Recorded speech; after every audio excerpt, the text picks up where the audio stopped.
Salut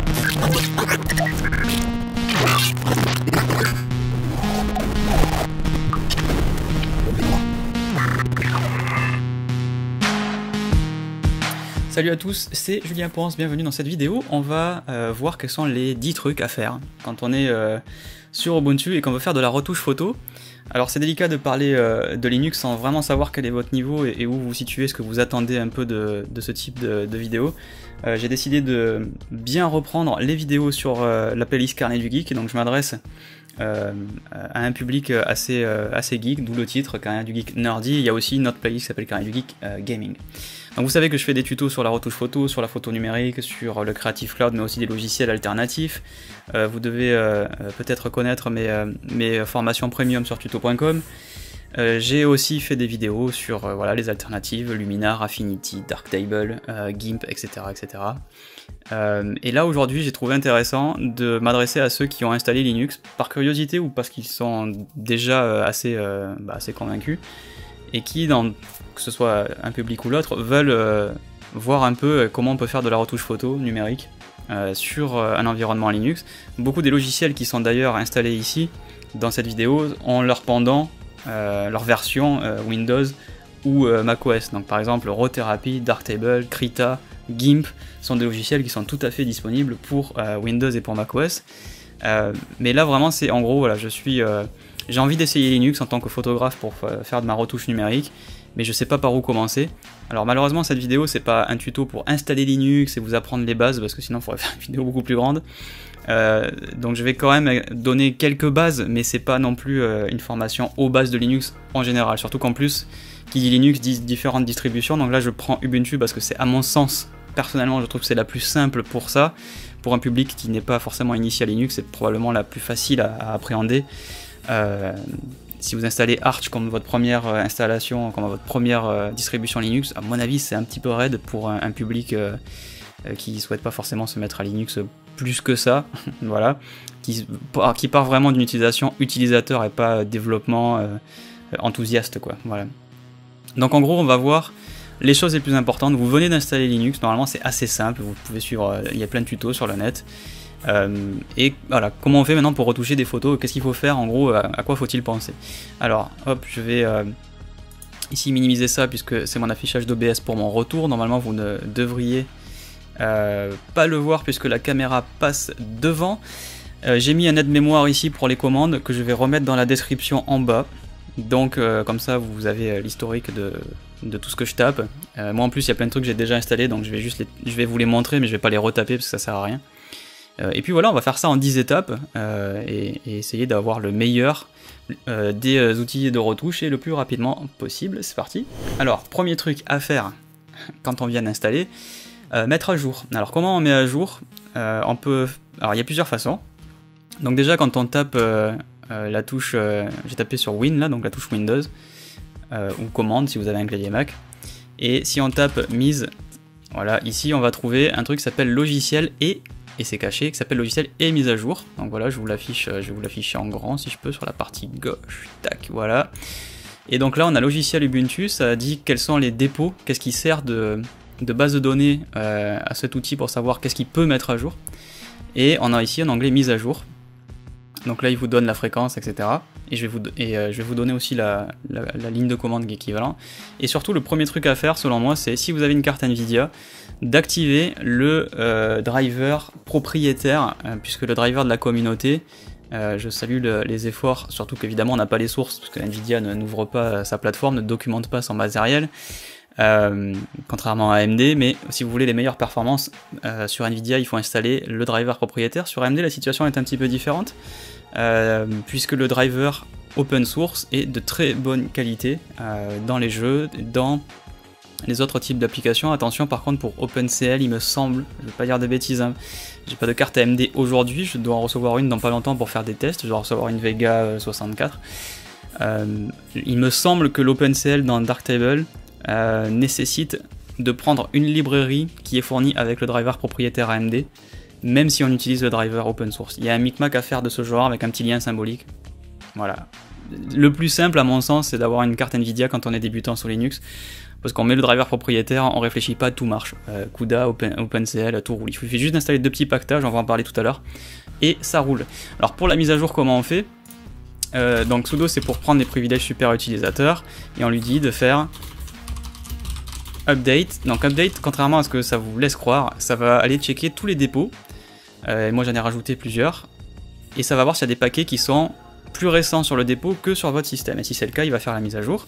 Et si c'est le cas, on pourrait faire sudo apt-get et on dirait dist upgrade, c'est-à-dire fait la mise à jour aussi de tous les packages de la distribution. Donc là on est sûr de tout mettre à jour.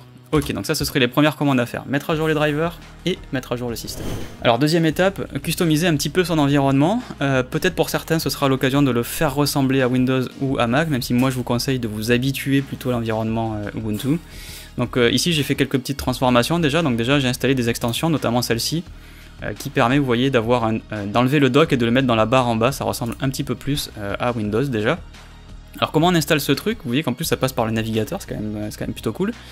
Donc les GNOME extensions sont donc des extensions, des plugins si vous préférez pour l'environnement GNOME, qui est l'environnement que vous avez sous les yeux, c'est ce qui gère l'affichage, enfin l'interface graphique on va dire, pas gérer l'affichage, ça c'est le rôle du serveur et c'est encore un autre sujet.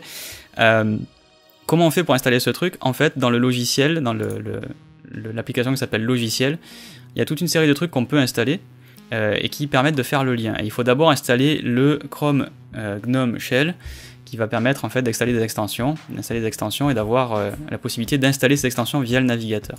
En fait si vous copiez-collez cette ligne, donc apt Chrome et ensuite shell, donc là vous avez tac l'interception du protocole qui est en fait le lien vers le logiciel qui permet d'installer les softs sur Ubuntu.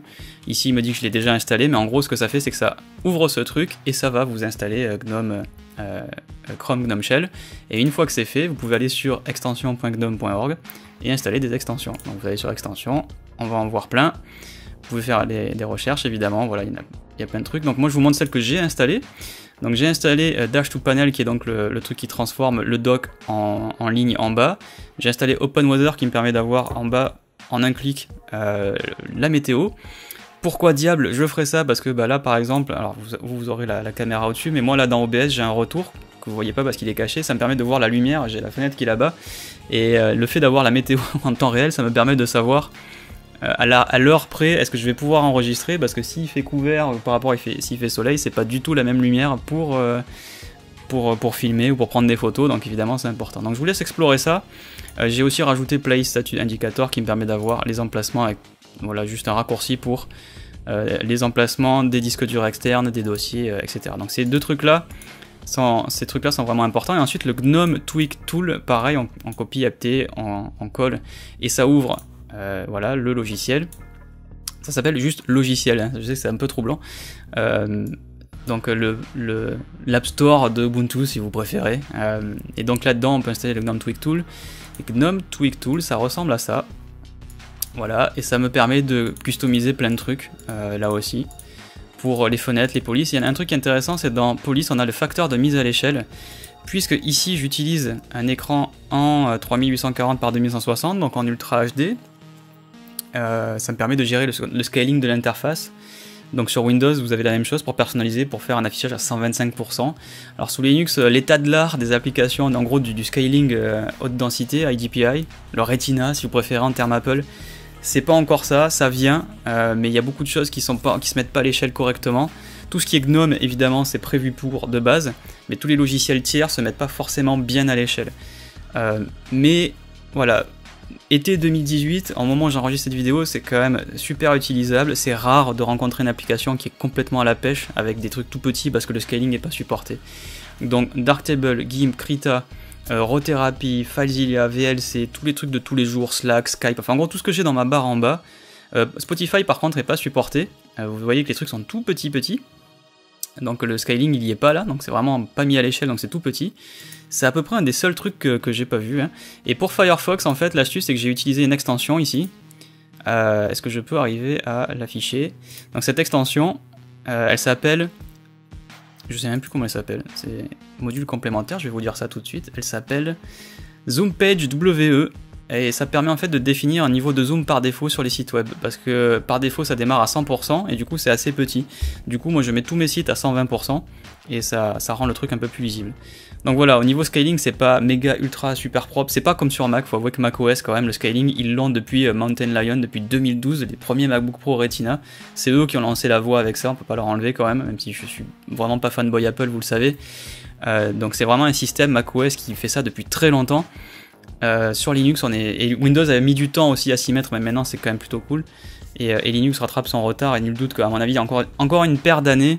Et comme les périphériques à haute densité, avec écran haute densité se généralisent, forcément les développeurs font l'effort de mettre à jour leur interface. Donc voilà les deux outils que je vous conseille, hein, le GNOME GNOME Shell et le GNOME Tweak Tool, pas facile à prononcer d'ailleurs, pour personnaliser votre environnement. Alors, truc important, le support du exFAT, ce format de fichier qui vient sur les cartes SD. Tada, petite carte SD. Vous allez forcément, j'imagine, utiliser des cartes SD. Vous allez prendre vos photos, vous allez pouvoir décharger vos photos, et là, pas de chance, par défaut, Ubuntu ne va pas reconnaître votre carte SD formatée en exFAT. C'est prévu de base, c'est-à-dire que si vous tapez, si vous installez ces deux packages, donc exFAT-fuse et exFAT-utils, si vous les installez, alors moi c'est déjà fait, donc vous voyez, il me dit qu'il n'y a rien à faire, du coup, tout de suite après, même pas besoin de redémarrer, la carte SD sera reconnue, vous pourrez décharger vos photos. Donc voilà, un des premiers trucs à faire, c'est d'installer exFAT. Quatrième étape, évidemment, installer GIMP, qui est quand même le logiciel de retouche sous Linux pour faire du trucage photo, faire des détourages, etc. Donc la version 2.10 est sortie au printemps 2018. Je suis en train d'écrire un livre dessus, j'ai écrit pas mal de bouquins sur GIMP déjà, donc c'est une version qui apporte pas mal de nouveaux trucs, de nouveaux petits trucs, mais en fait les gros changements sont surtout en coulisses, puisque le moteur a été réécrit, est en train d'être réécrit au niveau de GTK, c'est pas encore complètement fini, mais en gros, ils sont en train de paver la voie à la version 3 qui, elle, va apporter des choses qu'on attend depuis très longtemps, notamment les calques de réglage, parce qu'on peut toujours pas faire de retouches non destructives, et ça prend un temps phénoménal. J'ai été encore surpris de voir des gens qui s'étonnaient que je disais, la phrase est compliquée, qu'on ne pouvait pas utiliser GIMP dans un environnement professionnel. Je suis désolé, mais dans tous les studios d'effets spéciaux, dans toutes les personnes qui font de la retouche photo, qui en font leur métier, quand vous avez un montage complexe et que vous ne pouvez agir que sur un calque à la fois, c'est-à-dire qu'il n'y a pas de calque de réglage qui agit sur tout ce qu'il y a en dessous, et qu'en plus, donc, une fois que le réglage est appliqué, il faut revenir en arrière ou avoir fait une copie de son calque pour pouvoir revenir en arrière. Donc en gros, quand on est dans une retouche complètement destructive, je suis désolé, c'est pas utilisable dans un environnement professionnel. Un gros matte painting, un gros trucage où il y a 50 calques et à chaque fois il faut faire des fusions pour pouvoir faire un niveau dessus ou une courbe dessus, je suis désolé, c'est pas possible. Néanmoins, pour beaucoup d'amateurs et d'amateurs éclairés, on peut faire de très belles choses avec GIMP. La question c'est à quel point vous avez envie de supporter ce mode de fonctionnement qui date de l'époque pré-Photoshop 4 quand même, avant 1999. Aujourd'hui la plupart des outils proposent des retouches non destructives, même quasiment tous, c'est juste que le moteur jusque là ne rendait pas ça possible dans GIMP, donc ça va enfin arriver, et je salue l'effort des développeurs pour que ça arrive enfin. Le truc a été long pour le passage à GEGL, mais néanmoins, 2.10, toujours pas d'outils de retouche non destructive. Ça n'enlève rien à la puissance de GIMP, c'est juste que vous vous rendez la vie un tout petit peu difficile, encore pour l'instant. On va installer Krita plus tard d'ailleurs, qui permet de faire ce genre de retouche en non destructive. C'est plutôt fait pour le dessin que pour la photo, mais il y a plein d'outils en non destructif, où moi je conseillerais en fait plutôt de passer par Krita que par GIMP. Donc pour installer GIMP, vous pouvez utiliser le Flatpak qui est prévu sur le site officiel. Moi je vous conseille d'installer en fait ce dépôt, qui n'est pas officiel de GIMP, mais qui est maintenu par un développeur de GIMP. Donc c'est quand même une source très sûre. Donc voilà la commande, donc encore une fois c'est dans la description. Ici moi j'ai déjà ajouté ce dépôt, et donc on ajoute le dépôt, on fait un sudo apt update, un apt install GIMP, GIMP s'installe, ensuite on lance GIMP, donc il suffit, bon moi il est déjà lancé, voilà, et j'ai changé l'interface pour avoir un fond clair, puisque c'est comme ça que je le trouve plus lisible selon mes goûts personnels. Après vous pouvez utiliser le mode foncé par défaut, mais voilà, GIMP fonctionne évidemment très bien par défaut sur Linux, pas de problème là-dessus, donc je vous conseille de l'installer, mais tout à l'heure on va voir Krita, c'est quand même pas mal. Cinquième étape, il vous faut un dérotiseur, un équivalent Camera Raw pour parler en termes de ceux qui utilisaient Adobe. Donc RAW-Therapy est un excellent dérotiseur. On peut l'installer en mettant ce dépôt, donc encore une fois tout est dans la description, et ça s'appelle RAW-Therapy, donc RAW-THERAPEE, donc RAW-Therapy. J'ai pas fait un énorme effort pour l'accent là quand même, j'aurais pu faire mieux.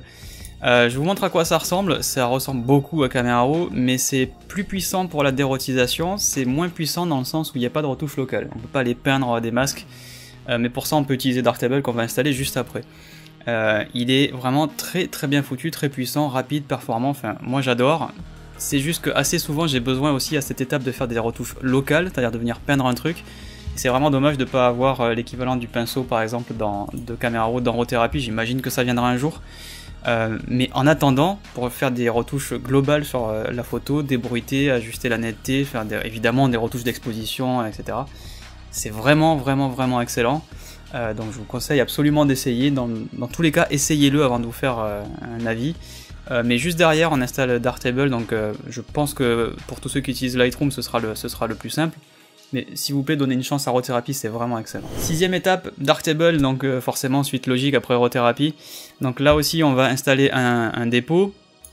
Ce dépôt va vous permettre d'avoir la dernière version sur 18.04. On en est à la 2.2.4, je vais regarder ça.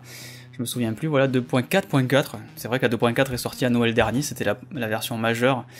Juste vérifier un truc, donc si vous avez le driver Nvidia, par défaut vous aurez probablement pas OpenCL. Quand on va sur la roue crantée ici, qu'on va dans le fonctionnement, vous devriez avoir activé le support d'OpenCL que si vous avez installé deux packages supplémentaires, en tout cas avec les drivers Nvidia. Et chez nos amis d'AMD, donc équipe rouge, je crois que c'est le même délire, à savoir il faut aller taper dans le logiciel propriétaire, dans le driver propriétaire pour juste extraire la librairie OpenCL. Je suis pas sûr, j'ai pas encore réessayé, et je vais le faire quand j'aurai reçu ma carte Vega 64, mais c'est pas encore le cas.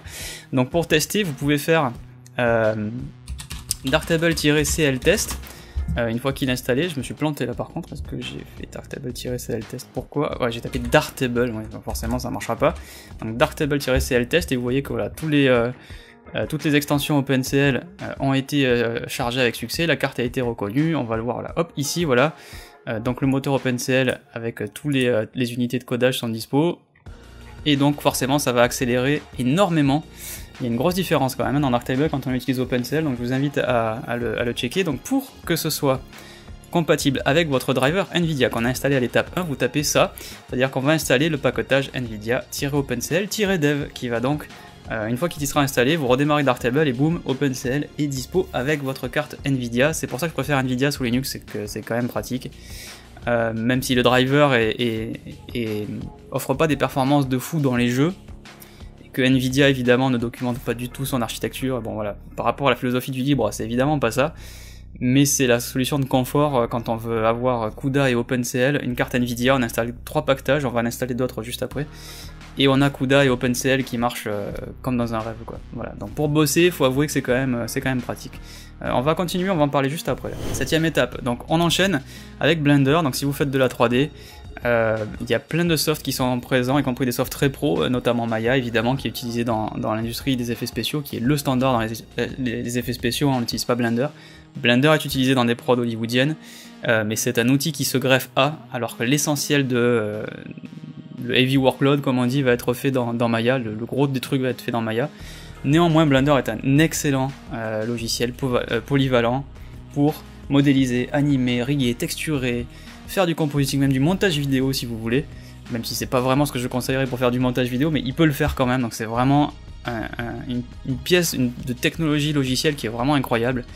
Donc on peut installer donc ce dépôt ici qui vous assurera d'avoir la dernière version. C'est aussi disponible en passant par l'application de logiciel d'Ubuntu, donc si vous tapez Blender là-haut vous le trouverez aussi. Voilà, ça passera juste pas par le même dépôt. Ok, et donc pour avoir CUDA, parce que quand vous démarrez Blender et que vous allez dans File, User Preference, à chaque fois je le pomme. Je suis allé dans File, User Preference, oh là là, la fatigue. Quand je vais dans System, je vais dans Cycles Compute Device et c'est le moteur de rendu qui tape dans le GPU, Cycles, qui est excellent d'ailleurs, et qui va être accéléré par CUDA. Donc sur une 1080 GTX ça vaut carrément le coup, ça va vraiment accélérer, donc par défaut ce sera pas activé, puisque les extensions en CUDA ne seront pas installées avec le driver Nvidia. Donc il faut installer deux petits trucs en plus, donc voilà la ligne. Il faut installer Nvidia-CUDA-Toolkit et il faut installer Nvidia-ModeProbe pour charger à la volée des extensions du noyau. Et une fois que vous aurez installé ça, Blender reconnaîtra CUDA et pourra taper dans votre 1080 GTX. Donc si vous avez une carte AMD, du coup ce sera pas CUDA, ce sera OpenCL, avec les mêmes restrictions que pour Darktable, à savoir il me semble qu'il faut installer la librairie OpenCL en allant la chercher dans le driver propriétaire, puisque dans le driver open source, il n'y a pas d'extension pour OpenCL. Je me trompe peut-être, j'ai pas suivi non plus au jour près depuis ces derniers mois, mais quand j'ai essayé, c'était il y a un an, hein, ça date un tout petit peu, c'était encore le cas. Donc j'essaierai de mettre à jour quand j'aurai reçu ma carte Vega, promis, juré. En tout cas voilà pour Blender et pour CUDA. Alors ensuite, si vous voulez faire de la PAO, je vous conseille d'installer Krita, Inkscape et Scribus. Krita c'est pour faire du dessin numérique, mais aussi de la retouche photo. Et d'ailleurs dans Krita on a des calques de réglage, donc c'est pas négligeable. Inkscape c'est pour le développement, l'édition vectorielle, donc si vous voulez faire du dessin vectoriel, en gros l'équivalent d'Illustrator, voilà, pour parler en termes Adobe ce sera plus simple pour, j'imagine, l'audience de cette vidéo, et Scribus qui est l'équivalent d'InDesign. Ces outils sont tous puissants, tous professionnels, peuvent tous être utilisés dans un flux de travail pro, y compris voilà, pour travailler en PAO et sortir chez un imprimeur avec un PDF, avec un profil, etc. C'est évident par contre que Scribus vous permettra un peu moins de fantaisie que InDesign, c'est-à-dire qu'il faut créer ses couleurs dans le nuancier, il faut préparer ses blocs à la bonne taille, préparer ses images en amont. Voilà, on n'est pas dans du InDesign où on jette les trucs dans les blocs dans tous les sens sans réfléchir. On est dans une approche de la PAO très rigoureuse. Ça ne veut pas dire que le logiciel n'est pas performant, ça veut juste dire que c'est moins permissif que InDesign. Voilà, c'est un peu plus rugueux quoi. Mais ça reste quand même très puissant. Donc je vous donne dans la description les dépôts de pactage. Il faut savoir que Inkscape est présent d'origine en fait dans les dépôts de Ubuntu. Moi j'utilise un dépôt à part parce que la version de base qui était dans le truc de logiciel là d'Ubuntu ici, le Inkscape qui vient avec ça chez moi ne marchait pas bien. Et d'ailleurs au passage j'en profite vite fait pour vous dire un petit truc curieux. OBS Studio avec lequel j'enregistre en ce moment même, vous le voyez pas parce que la caméra, voilà, hop il est là. Vous voyez il est dessous, vous avez la caméra vous, hein, mais moi je vois le truc. OBS en fait ne supportait pas NVENC, c'est-à-dire l'encodeur GPU qui me permet en ce moment d'enregistrer à 60 images par seconde un écran en 4K. En passant par cette version, la version qui est présente dans le dépôt de logiciel de base n'est pas fournie avec un FFmpeg qui tape dans NVENC de la Nvidia, et je crois que c'est pareil pour AMD, pour l'encodeur AMD. J'ai dû passer par un dépôt de paquetage OBS à part. Donc je sais pas, il y a des logiciels comme ça, en tout cas moi je préfère passer par des dépôts à part qui ont toujours les dernières versions, plutôt que le dépôt officiel qui en plus n'a pas forcément toutes les extensions. Et donc pour Inkscape je vous donne un dépôt, en tout cas chez moi celui de base a affiché un écran blanc, donc j'avais un petit bug, je sais pas pourquoi, donc au passage je vous donne la version qui marche pour moi. Le Inkscape que j'ai installé par ce biais là fonctionne sans problème, et pareil pour Scribus. Voilà, donc Krita, Inkscape, Scribus, pour la PAO, mais aussi pour le dessin numérique, indispensable. Alors il va falloir des utilitaires. À la 9e étape, on va installer FileZilla et VLC. Donc FileZilla et VLC, vous les trouvez dans, là aussi vous le voyez forcément, le dépôt de paquetage d'origine.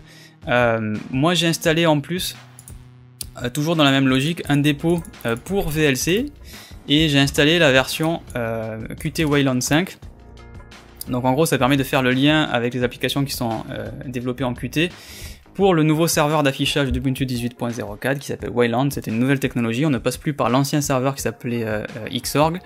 Bref, passons les détails qui j'imagine ne vont pas intéresser grand monde, mais voilà, j'ai utilisé cette version de VLC qui est selon moi plus performante et plus stable chez moi. Après peut-être que vous, la version de base fournie ici dans l'App Store d'Ubuntu marchera sans problème, mais bon, j'ai préféré installer une autre, donc je vous la donne au passage, vous pouvez choisir. Pour information, pour désinstaller un paquetage, vous pouvez taper sudo apt-get remove --auto-remove suivi du nom du paquetage. Par exemple ici si je tape Scribus, ça va me désinstaller Scribus.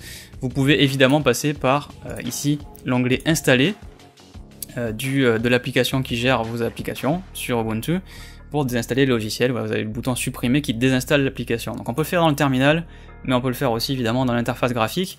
À vous de choisir. Donc si vous voulez installer une version et puis ensuite en mettre une autre, vous pouvez évidemment désinstaller puis installer une autre version, il n'y a pas de problème, vous avez le choix. 10e et dernière étape, les outils de productivité, de communication. C'est pas directement lié à la photo, c'est pour ça que je le mets en dernier, mais il faut bien travailler, il faut bien parler avec des gens sur Skype, sur Slack, sur Telegram, sur Discord, sur je sais pas où, mais vous allez forcément avoir différents canaux de communication. Moi personnellement je travaille avec différentes personnes. j'ai besoin de Skype, j'ai besoin de Slack, j'ai un peu moins besoin de Discord, mais il y a quand même un serveur Discord chez Artefix par exemple. Donc il faut installer tout ça. Alors tous ces trucs là par contre je les ai installés avec la librairie d'applications de base d'Ubuntu. Donc tout était là-dedans. Voilà, vous avez par exemple Slack, vous cliquez, hop, on clique sur installer. Une fois que c'est installé, on clique sur lancer et hop, il y a Slack qui démarre. Pareil pour Discord, si je veux installer par exemple Telegram, boum, je clique sur installer, je tape mon mot de passe. Suivant si c'est lourd, ça fait 100 mégas. Il va télécharger, il va installer, puis ensuite ça va être disponible pour le système dans le lanceur d'application là-dedans. Voilà. On va voir l'icône Telegram qui va arriver quand ce sera fini, où on peut taper là-haut télé, et dès que ça va être disponible, voilà, boum, ça y est, Telegram vient d'apparaître, donc je peux lancer Telegram, maintenant il est installé. Et d'ailleurs, normalement, la fenêtre ici, voilà, elle affiche lancer, qui me permet donc de lancer aussi Telegram. Donc cette application qui gère les applications d'Ubuntu est quand même vraiment bien faite, et elle peut même aussi d'ailleurs évidemment désinstaller des trucs qui auraient été installés pas par son biais à elle, mais installés via le terminal par exemple. Donc elle voit tout ce qui a été installé, elle vous permet de le désinstaller proprement. Donc Skype, Slack, Telegram, Discord, tout ça c'est disponible. Juste un tout petit mot pour le mail. Par défaut, Ubuntu utilise Thunderbird qui est excellent. Moi je ne travaille avec Thunderbird depuis 15 ans, ça fait depuis 2003 que je suis dessus. J'ai tous mes emails depuis 15 ans dessus, enfin bref, Thunderbird vraiment éprouvé. 15 ans d'utilisation, jamais eu à me plaindre, enfin bref c'est génial. C'est peut-être un peu lourd, peut-être un peu complexe pour certains, si vous voulez juste un mailer qui répond à des mails et qui écrit des mails et qui reçoit des mails et rien de plus. Peut-être vous devriez essayer Geary, G-E-A-R-Y, qui est dispo de base là dans le dépôt de logiciel. Si vous tapez Geary là-haut, vous allez retrouver, voilà, c'est cette icône là. C'est un client email assez léger, plutôt bien foutu. Et pour ce qui est de Twitter, je vous conseille Corebird, qui est un excellent client Twitter pour Ubuntu, enfin pour Linux évidemment, la possibilité de l'installer ailleurs que sur Ubuntu, mais il est prévu de base sur Ubuntu, il n'est pas installé de base, il est prévu, il suffit juste de cliquer pour l'installer et ce sera disponible pour votre système. Voilà les 10 étapes que je conseille à ceux qui veulent faire de la retouche photo et de l'infographie en général. Il y a plein de choses où j'aurais pu rentrer dans les détails, il y a plein de choses qui auraient pu être peut-être expliquées un peu mieux pour les débutants, mais voilà, c'est une vidéo... Les trucs que je vous conseille de tester, c'est pas une formation complète à se mettre à Ubuntu quand on vient de Windows ou de Mac et qu'on veut faire de la photo. Je pense qu'il y aurait probablement des gens intéressés sur vous prendre par la main pour vraiment se mettre à la retouche photo, à la retouche d'image avec Ubuntu, mais voilà, ça demanderait une formation avec une pédagogie construite, etc. Là, c'était vraiment une vidéo rapide, voilà, une trentaine, essayez ça sous Linux, les applications sont vraiment excellentes. J'imagine que vous allez avoir vos habitudes et que vous allez peut-être râler au début en ne retrouvant pas vos habitudes qui viennent de Photoshop, qui viennent de Lightroom ou de Camera Raw ou d'Affinity. C'est pas pour autant qu'il faut regarder de travers toutes ces applications qui vous permettront, c'est sûr, de faire de belles images, car très souvent, ce qui vous empêche de faire de belles images, c'est pas la machine, c'est nous, c'est notre coup d'œil, c'est notre peur d'essayer de nouvelles choses, notre impatience, ou bref, tout un tas d'autres raisons, mais voilà, n'accusons pas les logiciels trop vite. Je regrette juste évidemment quand même que GIMP ne soit pas encore arrivé à la retouche non destructive avec les calques de réglage. Quand on aura ça, j'imagine dans la version 3, on va vraiment pouvoir commencer à dire que pour un flux, y compris très professionnel, un flux de travail très professionnel, on pourra se mettre à Linux. Il faut savoir que dans les studios d'effets spéciaux par exemple, Linux est très utilisé pour Nuke, pour Maya, pour Houdini, pour tous les gros logiciels de 3D, d'infographie et de compositing. Et il y a toujours des machines qui sont sur Windows ou sur Mac pour une raison. Cette raison s'appelle Photoshop. Parce que les matte painters qui font des images en 10K avec 250 calques pour faire les décors de Prometheus ou d'Alien ou de District 9 ou de ce que vous voulez, quand il y a des centaines de calques et qu'il faut agir sur les uns les autres de manière non destructive, voilà, il faut un outil de retouche non destructive. C'est le dernier petit truc qui manque pour l'infographie sous Linux. Et je pense que quand ce sera fait, très probablement on verra des gens formés pour GIMP dans les plus gros studios d'effets spéciaux et qui du coup ne seront pas sous Photoshop pour ces étapes-là. Si vous avez des questions, les commentaires c'est en bas sur YouTube. N'hésitez pas à me poser des questions si vous galérez à certaines étapes. Si vous avez des idées de logiciels que je n'ai pas abordé dans cette vidéo, n'hésitez pas à m'en faire part. J'espère que vous allez passer de bons moments en découvrant les applications pour faire de la photo, de la retouche photo et de l'infographie sous Linux. Et je vous donne rendez-vous très bientôt pour une nouvelle vidéo sur le carnet du geek nerdy. Merci de m'avoir suivi. Ciao ciao.